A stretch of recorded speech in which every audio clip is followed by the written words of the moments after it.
এই রাসেল বাইপারের ডরে এক একজন ঘরের কোনা কোনা লাইট দিয়ে দেহে, উড়ানের কোনা কোনা দেহে।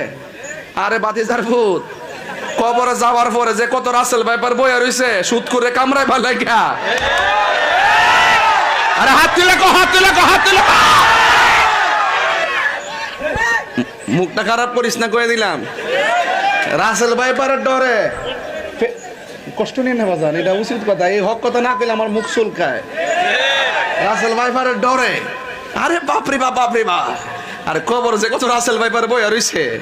এই রাসেল ভাইপার বলে ওই কবরে সাপের দৈর্ঘ্য হইল 450 কিলোমিটার, দাঁত গুলো হইল 70 গজ লম্বা, পিছনে মাথার মধ্যে হইল মহিলাদের চুলের মতন গুছা, গায়ের মধ্যে হইল দুর্গন্ধ।